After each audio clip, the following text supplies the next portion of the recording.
I raised my only son, Liam, alone for 30 years in the misty, evergreen suburbs of Portland, Oregon. Life had handed me a script I never auditioned for, yet I embraced it with every fiber of my being. My husband, Tom, was snatched away from us in a car accident on a rain-slicked stretch of Interstate 5, just 6 months after Liam's birth. I still remember that foggy November night in 1995, the state trooper's voice, heavy with solemn regret, telling me Tom had swerved to avoid a deer, only to collide with a semi-truck. The impact was instant. He didn't suffer, they said. But I did. My soul split into two halves, one to mourn, one to survive for the baby in my arms. At 28, I was suddenly a widow, drowning in grief with a tiny human depending on me for food, warmth, and love. The life insurance payout barely covered the funeral and a few months of bills, leaving me with nothing but my wits and determination. I buried Tom beneath towering Douglas firs overlooking the Willamette River, the Pacific Northwest drizzle mixing with my tears. Clutching Liam to my chest, I whispered through choked sobs, "I'll make you proud, Tom. We'll survive this." Survival meant reinvention. I returned to my nursing job at Providence Portland Medical Center sooner than recommended. 12-hour ER shifts mirrored the chaos of my inner turmoil, broken bones, heart attacks, car crash victims, and yet, I treated each patient with the precision and calm I wished I could muster for myself. Nights belonged to Liam, rocking him through colic, singing lullabies until my voice cracked. Money was tight. I clipped coupons, shopped at thrift stores, learned to fix leaking faucets from grainy VHS tapes borrowed from the library. Yet, as Liam grew, so did my resolve. He had Tom's curls and my stubbornness, toddling around our tiny apartment, babbling mama with a sparkle in his eyes that burned away my exhaustion. By the time he turned 5, I had saved enough for a down payment on a modest craftsman bungalow in Multnomah Village, quirky coffee shops, towering pines, families waving from porches. It had a fenced yard where Liam chased butterflies, a kitchen where I tested recipes for our small but loving family, and a sense of permanence I craved since Tom's death. I wasn't content to survive, I wanted to thrive. Nursing alone wouldn't fund the future I envisioned. I enrolled in online real estate courses through Portland Community College, studying late nights after tucking Liam into bed. My first flip was a dilapidated ranch in Beaverton, peeling paint, outdated kitchen, and screaming potential. Liam helped by handing me toy hammers. We sold it for $20,000 profit, enough for his school supplies and the seed of a college fund. Over the years, I built a small but growing portfolio, 3 rentals in Alberta Arts District and Hawthorne, each property a testament to sweat equity and discipline. By my mid-50s, that initial insurance payout had blossomed into a nest egg of over $1 million. Our home became a sanctuary, the scent of my apple pies, Liam's laughter during movie nights, framed photos of milestones, his first bike ride, Little League home runs, high school graduation where he gave a speech thanking the strongest woman I know. Liam was my heartbeat, my reason. He excelled academically, earning scholarships to Oregon State University in computer science and eventually landing a job at a thriving software firm downtown. At 28, he was independent, kind-hearted, with Tom's easy smile and quiet ambition. I couldn't have been prouder. But an empty nest left shadows. I filled them with yoga classes, bridge games with a circle of widows who dubbed me Lady D, sharp, resilient, unyielding. "Diana, you're like a diamond, beautiful but unbreakable," they said. Life had taught me to see beneath the surface, greed and deception lurk where love and trust exist. So when Liam called 3 years ago, giddy with excitement, I listened, but cautiously. "Mom, I met someone amazing at a tech conference in Seattle. Her name's Sophia. She's brilliant, funny, she asked about you first. Wanted to know about the single mom who raised a tech wizard like me." My heart swelled, but Lady D's instincts pricked. Too smooth. Too fast. I listened carefully, hiding the flicker of doubt. Liam was in love, I would tread carefully, but I would not be naive. The next day, I met with Harold, my trusted lawyer, a no-nonsense man with a salt and pepper beard. "We need to protect the assets, just in case," I said. We fortified the estate, a revocable trust, shadow funds offshore, digital tripwires, morality clauses, and undue influence provisions.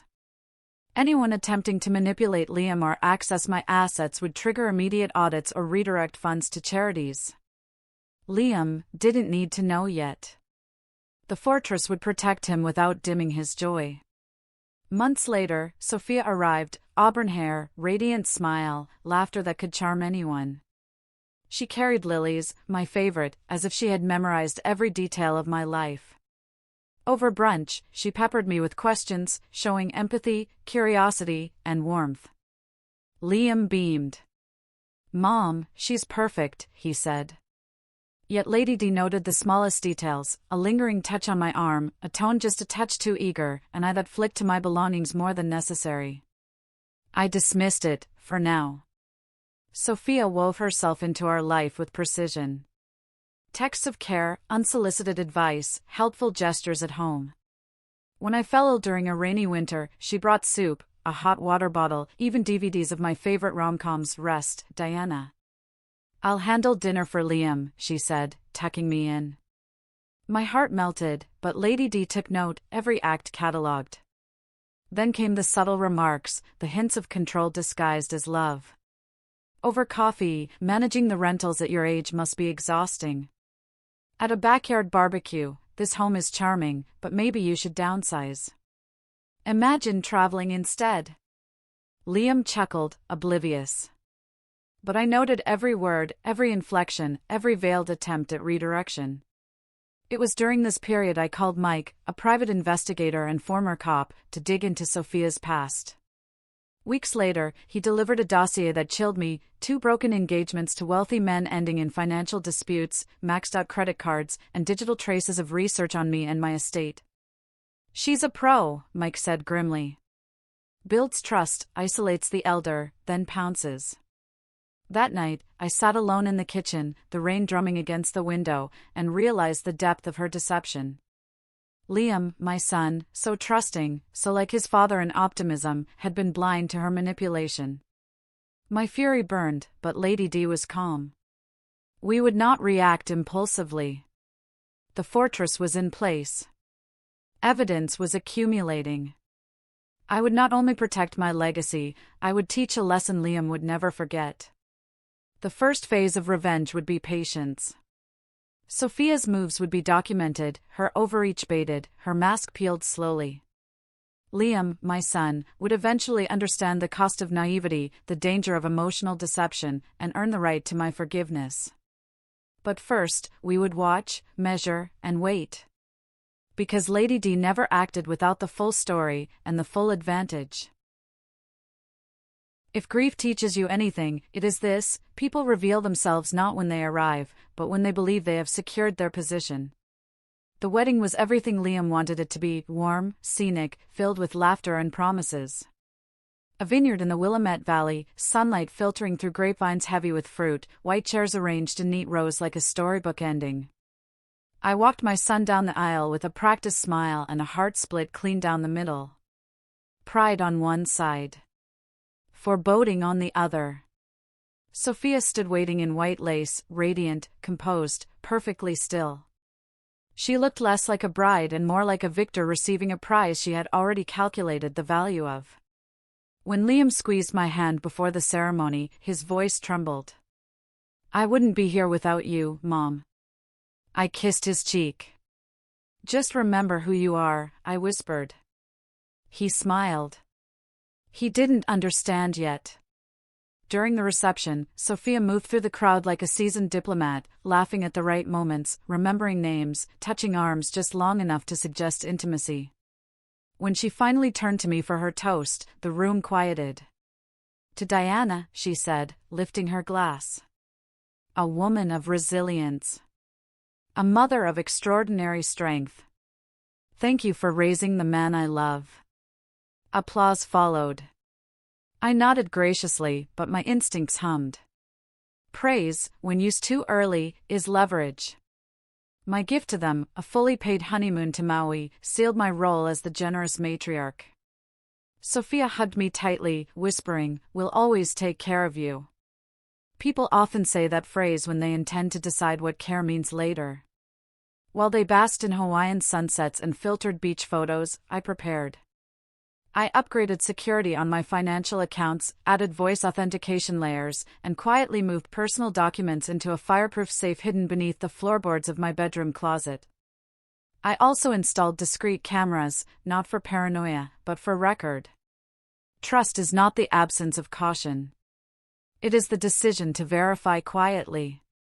When they returned, something subtle had shifted. Sophia's tone softened, but her authority sharpened. She spoke for Liam more often than with him. "We've decided" became a frequent refrain. Liam deferred without noticing. Love, when mixed with relief, can dull the sharpest minds. They began visiting less spontaneously. Dinners were scheduled, timed, controlled.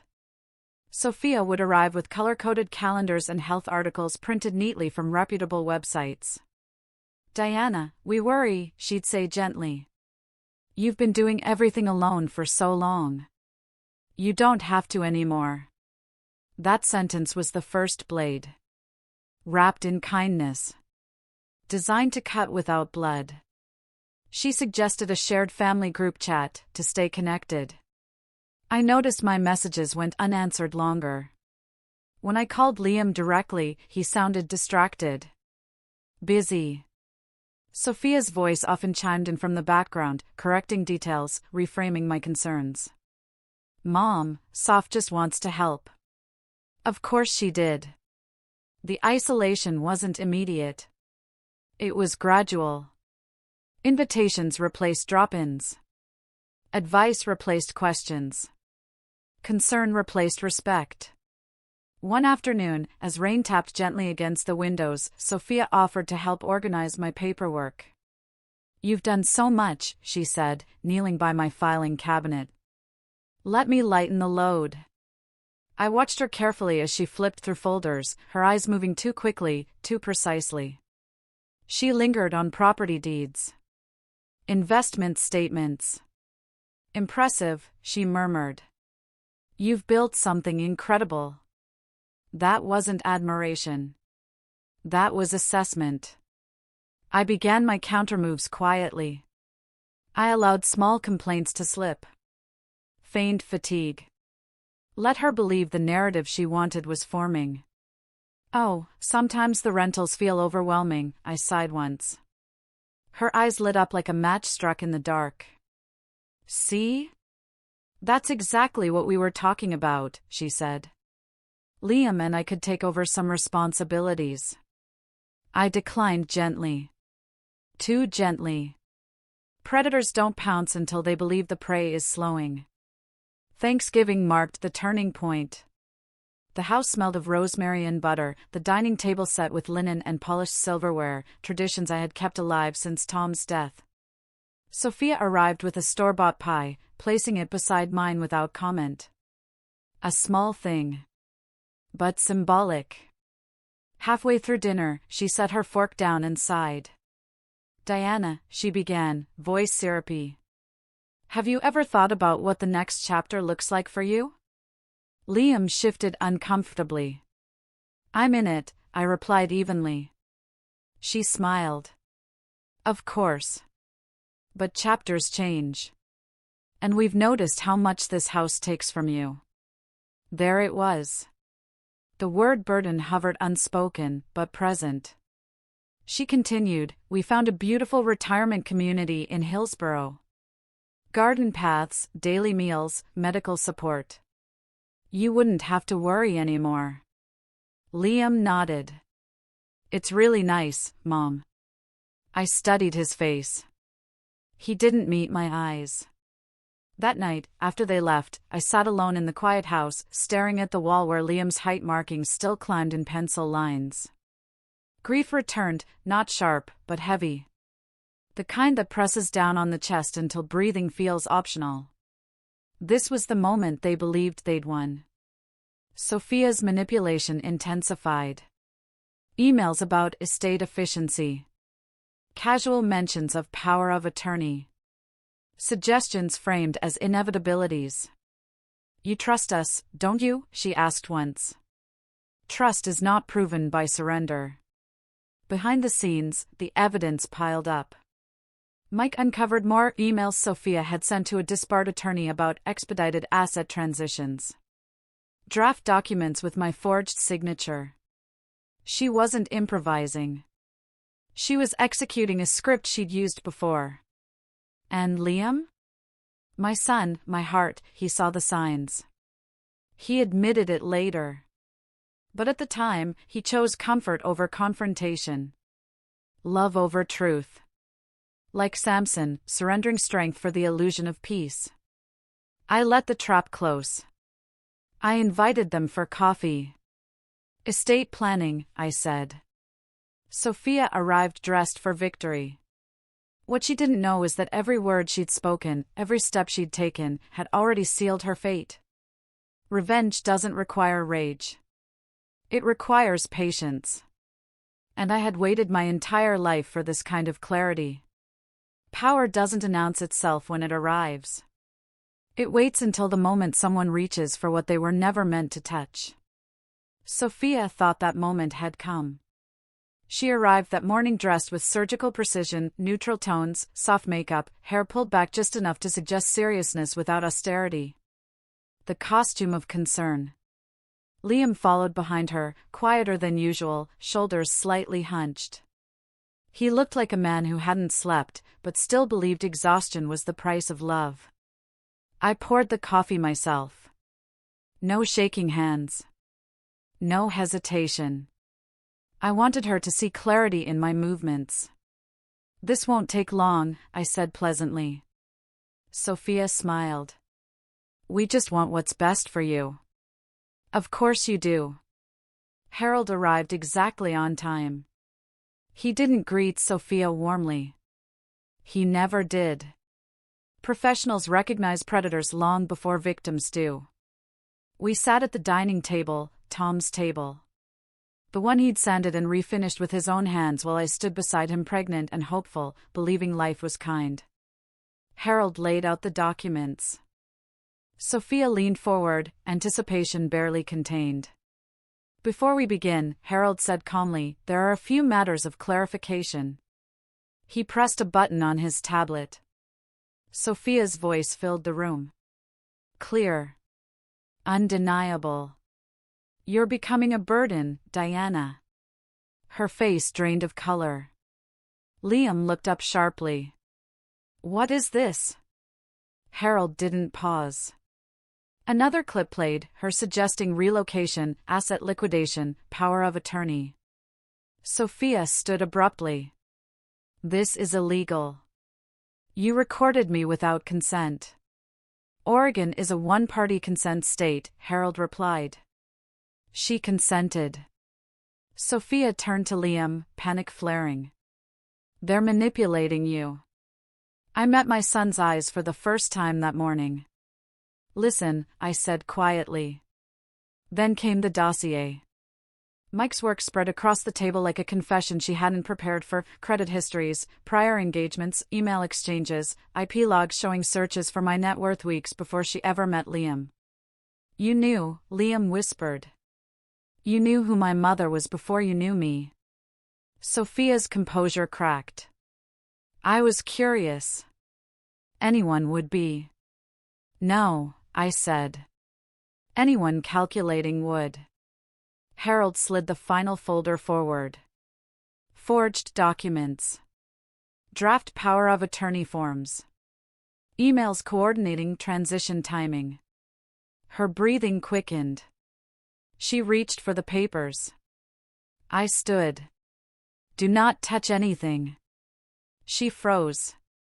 You were never going to take care of me, I continued. You were going to erase me. She laughed then, sharp, hysterical. You're old. You're alone. I was offering relevance.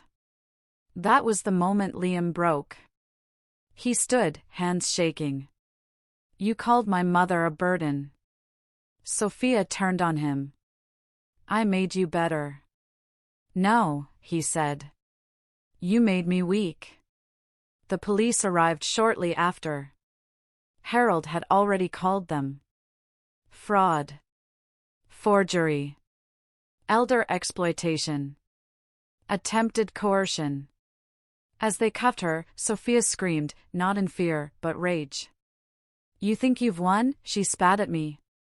"Men like him always come back." I looked at her without hatred. "No," I said. "Men like him finally wake up." She was led away in silence after that. Liam collapsed into the chair she'd occupied moments earlier. "I saw the signs," he said hoarsely. "I just didn't want to admit them." "Samson saw Delilah's scissors," I replied. "He stayed anyway." He nodded, tears falling freely now. "I chose comfort over courage." "Yes," I said. "And choices have consequences." The legal aftermath was swift and brutal. Sophia's name surfaced in court filings. Former fiancés came forward. A pattern emerged. The press took interest. Her employer quietly terminated her. Friends vanished. She didn't just lose access to my life. She lost her narrative. As for Liam, I did not absolve him. Not yet. Forgiveness, when given too easily, teaches nothing. I changed my will. Not to punish, but to instruct. Liam's inheritance was placed into a conditional trust. No direct access. No authority. Funds released only after years of demonstrated accountability, therapy, restitution work with elder abuse victims, documented growth. He accepted it without protest. "I'll earn it," he said. "I know," I replied. "Or you won't." That night, alone again in my house, I slept deeply for the first time in months. Sophia had believed the endgame was possession. She never understood the real danger. I wasn't protecting assets. I was protecting legacy. And legacy does not forgive cheaply. Justice is loud. Mercy is quiet, and far more terrifying. Sophia's trial did not unfold the way she expected. There were no dramatic objections, no theatrical denials. Evidence has a way of draining arrogance from a room. Each document, each recording, each witness peeled another layer from the woman who once believed herself untouchable. By the third day, the judge no longer looked at her as a defendant. He looked at her as a pattern.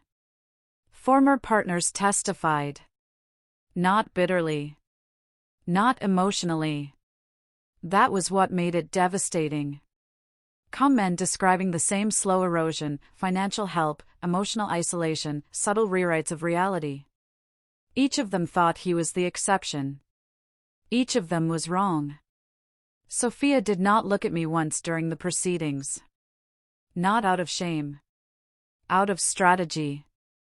Predators do not acknowledge the trap until the door is fully shut. When the verdict was read, fraud, coercion, elder exploitation, there was no gasp. Only the sound of inevitability settling. She was sentenced to time. Not long enough to satisfy revenge fantasies. Long enough to dismantle her momentum. Long enough for her reputation to calcify around a single word, dangerous. As she was led away, she finally turned toward me. There was no plea in her eyes. Only calculation, still searching for leverage. I gave her none. Some losses are not meant to be witnessed. They are meant to echo. Liam did not speak much in the months that followed. He moved out of the house he had once insisted would be our new beginning. He rented a modest apartment across town. No view. No charm. Just quiet. He attended therapy without being asked. Twice a week. He took a job beneath his qualifications, deliberately. He said he needed to remember what effort felt like without entitlement. I did not praise him for this. Growth does not need applause. He began volunteering at a legal aid clinic for seniors. Filing paperwork. listening, carrying groceries, being invisible in the best way. Once, after a long silence, he said, "I didn't protect you because I didn't want to admit I was wrong." "Yes," I replied. "Pride blinds before it destroys." He nodded. "Like Samson." I looked at him carefully then. Samson lost his strength not because Delilah was wicked, but because he gave away what he was commanded to guard. "Do you know what finally broke Samson?" I asked. "His hair?" Liam said. "No," I corrected. "His confession." He told her where his strength lived. Liam swallowed.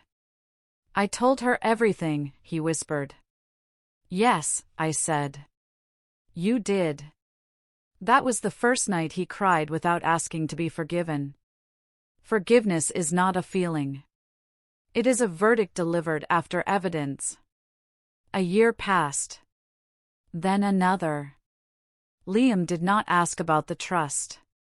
Did not ask about inheritance. Did not ask about reconciliation. He showed up when invited. He left when I was tired. He listened more than he spoke. When my roof needed repairs, he paid for it anonymously. When I fell ill one winter, he arranged care quietly, never staying long enough to be thanked. He was learning restraint. That was new. One afternoon, I asked him to walk with me. We sat on a bench in the park Tom used to love. The one with the old oak tree, roots exposed like truth after erosion. "I need to say something," Liam began. I raised a hand. "Not yet." Silence stretched between us. "Not awkward. Earned." "Forgiveness," I said finally, "is not the absence of consequence. It is the refusal to let consequence become hatred." He closed his eyes. "I don't hate you," I continued. "But I do not trust you the way I once did." "I know," he said. "That trust may never fully return." "I understand." That was when I knew he was ready. I reached into my bag and handed him a folder. Inside was a revised trust document. Incremental access. Oversight. Shared authority with an independent executor. Not restoration. Responsibility. "You are forgiven," I said calmly. "But you will never again be unguarded." He did not smile. He did not thank me. He bowed his head. "Thank you for not letting me stay blind," he said. That was the moment mercy landed. Heavy. Final. Years later, I heard that Sophia had tried to rebuild. Different city. Different name. Same habits. Patterns are stubborn things. I felt nothing. Victory does not always feel like triumph. Sometimes it feels like quiet continuity. My life became smaller, but truer. Fewer people. Deeper days. I taught, I mentored, I lived. Liam became a different man. Not softer. Stronger in ways that cannot be stolen. And I remained what I had always been, just more clearly. Not a burden. Not a victim. But a woman who understood that power is not in control. It is in discernment. And discernment, once sharpened, never dulls again.